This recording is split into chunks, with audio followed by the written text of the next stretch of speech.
नमस्कार दोस्तों। PCS academy में मैं आप सभी लोगों का स्वागत करता हूं। और दोस्तों, हम लोगों का जीएस फर्स्ट पेपर का लेक्चर चल रहा था। ठीक है, तो आज हम लोग जीएस फर्स्ट पेपर का कला और स्थापत्य से संबंधित हम लोगों ने 3 लेक्चर पहले देख लिए थे। ठीक है, तो आज से मैंने जीएस का फर्स्ट पेपर और सेकंड पेपर दोनों को पैरेलल लेके चलने की कोशिश करूँगा। और दिन में मैक्सिमम टू मैक्सिमम जितने भी वीडियो भी हो जाएंगे, जल्दी से जल्दी मैं पूरा कराने की कोशिश करूँगा। क्योंकि देखिए, जो मेंस का एग्ज़ाम है, मेंस 2019 का, तो वो है आपका 20 अप्रैल से चालू है। ठीक है, सो मतलब देखिए टल भी सकता है, क्योंकि देखिए कोरोना का जो प्रभाव है उन चीज़ों को देखते हुए। ठीक है, तो कुछ भी हो सकता है, लेकिन अब आप अपनी टारगेट को पूरा कंप्लीट करने की कोशिश कीजिए और तय समय सीमा में उसे पहले कीजिए। ठीक है, और जो आज का चीज़ें हैं वो पार्ट 4 है कला और स्थापत्य का। ठीक है, जो लास्ट लेक्चर था उसमें हम लोगों ने 3 पार्ट तक कंप्लीट कर लिया था। चौथे पार्ट में हम लोग इन चीज़ों को देखेंगे। ठीक है, और इसकी पीडीएफ दोस्तों आप लोगों को पेड ग्रुप व्हाट्सएप ग्रुप में मिल जाएगी। यह वीडियो आप लोगों को अच्छा लगता है तो आप लोग वीडियो को लाइक कर दीजिएगा। अब सारी की सारी चीज़ें जो हैं आपको ऐसे ही फ्लो चार्ट के माध्यम से चीज़ें मिलेंगी। देखिए 2 कार्य हैं, एक आपको डेली वर्क जो दिया जाता है उसको करना है, पीटी और मेंस के लिहाज से। मुख्यतः प्री कम मेंस है वो, तो वो चीज़ें आपकी अच्छी हो जाएंगी। और क्या करना है कि जो आप मेंस का प्रॉपर जो मेंस की चीज़ें हैं वो भी मैं आप लोगों को करा रहा हूँ। ठीक है, तो उनको भी अच्छे तरीके से करते रहिए। अब देखिए, जो फ्लो चार्ट के माध्यम से जो चीज़ें मिलेंगी, आप जब डिटेल में पहले से पढ़ रखा होगा तो आपने जो शॉर्ट में चीज़ें मिलेंगी उनको भी मैं समझा के उसको वीडियो बना के अच्छी तरीके से आप लोगों को किसी प्रकार की कोई दिक्कत ना हो, इस तरीके से कार्यों को करूँगा। ठीक है, तो आप दोनों का समावेश करते रहिए, डेली वर्क को भी करते रहिए और जो चीज़ें हैं मेंस की जो शॉर्ट फॉर्म में आपको मिलेंगी उनको भी करते रहिए। चलिए आज का लेक्चर स्टार्ट करते हैं। देखिए, कला और स्थापत्य की जहाँ तक बात की जाती है तो आज हम शेरशाह के काल को देखेंगे। और इनका जो शासन था बहुत छोटा शासन काल माना जाता है। और इन्होंने क्या किया था कि इन्होंने लोदी शैली को चरमोत्कर्ष पर पहुंचाया था। ठीक है, इनके कुछ स्थापत्य हैं, जैसे जो इन्होंने पत्थर के या जो भी इन्होंने कलाकृतियाँ बनवाई हैं। ठीक है, जैसे सासाराम बिहार में कब्र पर एक भव्य मकबरे का निर्माण कराया गया है। यह जो मकबरा है दोस्तों, यह अफ़गानी शैली में है। ठीक है, इन सारी चीज़ों पर ये शेरशाह जो थे इन्होंने अफ़गानी शैली का प्रयोग किया था। अब देखिए, इसके बाद काफ़ी महत्वपूर्ण आते हैं अकबर। तो अकबर का जो वास्तुकला हुआ है, तो वास्तुकला से इनका संबंध गहरा है। ठीक है, इन्होंने क्या किया कि जैसे इन्होंने जो जो भी इमारतें बनवाई, तो इमारतों में इन्होंने लाल पत्थरों का प्रयोग किया है। ठीक है, जैसे जो वहाँ पर जो चित्र उकेरे गए हैं, तो वहाँ पर सुंदर सजीव सादगीपूर्ण इन्होंने डिज़ाइन डलवाई है, कलाकृतियाँ डलवाई हैं। ठीक है, इमारतों पर।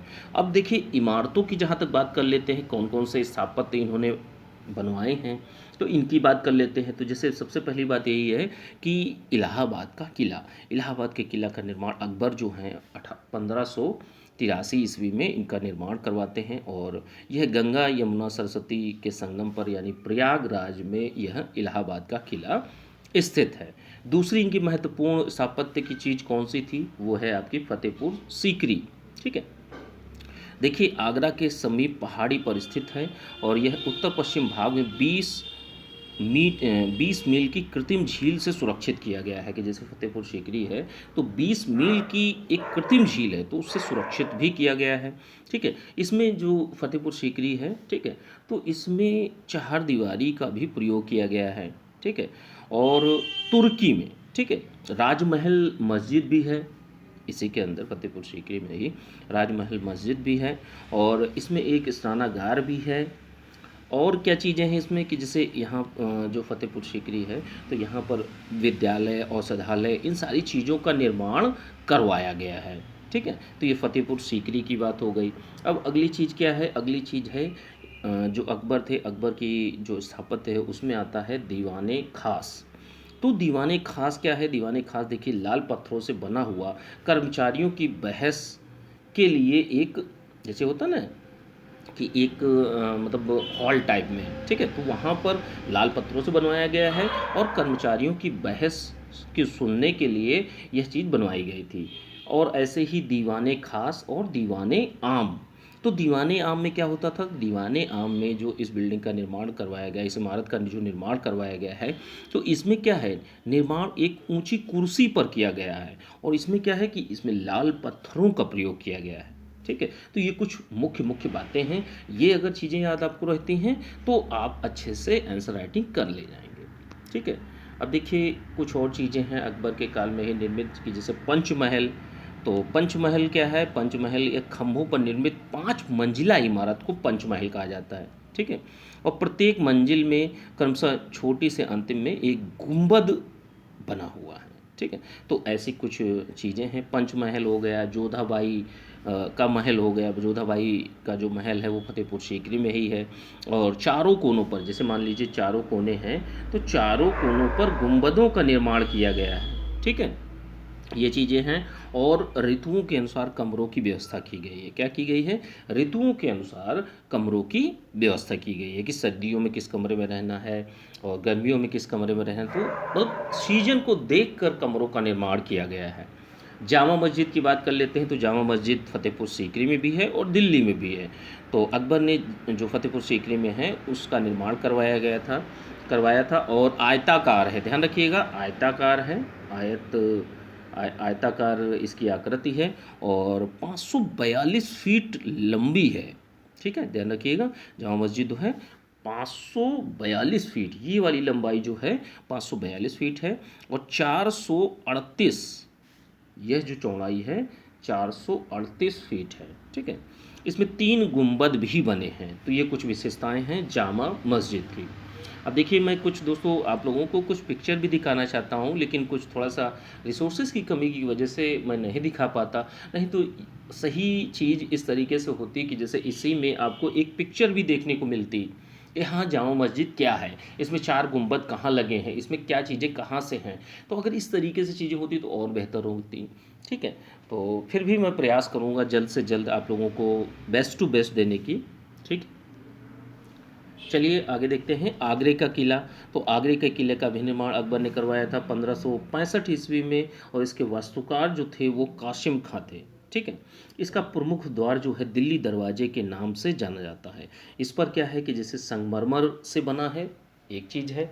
दूसरी चीज़ क्या है कि जैसे पशु पक्षी, लाल पत्थर, इन सारी जैसे इसमें आकृतियों का प्रयोग किया गया है पशु पक्षियों की, और इसमें जो पत्थर का प्रयोग किया गया है वो लाल पत्थरों का प्रयोग किया गया है। अब देखिए जो आपसे क्वेश्चन पूछा जाएगा, स्पेशली ये नहीं पूछा जाएगा कि आगरा के किले के बारे में आप 125 शब्द लिखिए, नहीं, आपसे पूछेगा कि अकबर काल में कौन कौन से स्थापत्यों का निर्माण किया गया। तो आप एक एक जैसे एक एक पॉइंट आगरे के किले के बारे में आप अगर 3 पॉइंट जानते हैं, 1 पॉइंट जानते हैं, 2 पॉइंट जानते हैं, बुलंद दरवाजे के बारे में 2 पॉइंट जानते हैं, तो अगर इस तरीके से अगर आप जानेंगे तो अकबर कालीन उसमें आप 250, 300, 400 वर्ड आराम से ईजिली लिख ले जाएंगे। ठीक है, तो इसीलिए फ्लो चार्ट के माध्यम से मैं सारी चीज़ें अब आप लोगों के सामने लाऊंगा। ठीक है, आज की डेट में दोस्तों लाइव डिस्कशन भी होगा, देखते हैं जैसा भी होता है, रात को 10 से 11, तो सभी लोग तैयार रहिएगा। और उसमें आपको ऑप्शनल भी दिया जाएगा कि जैसे जो क्वेश्चन थे उसके ऑप्शन भी मिलेंगे। अब देखिए बुलंद दरवाजे की बात कर लेते हैं। बुलंद दरवाज़ा जो है संपूर्ण कृतियों में श्रेष्ठतम है, सबसे अच्छी है। ठीक है, और यह दक्षिण की विजय के उपलक्ष्य में अकबर ने दक्षिण की विजय करी थी, तो उसी के उपलक्ष्य में इस बुलंद दरवाजे का निर्माण करवाया था। ठीक है, अब देखिए इसके बाद जो अगले शासक आते हैं जहांगीर आते हैं, तो जहांगीर की बात कर लेते हैं।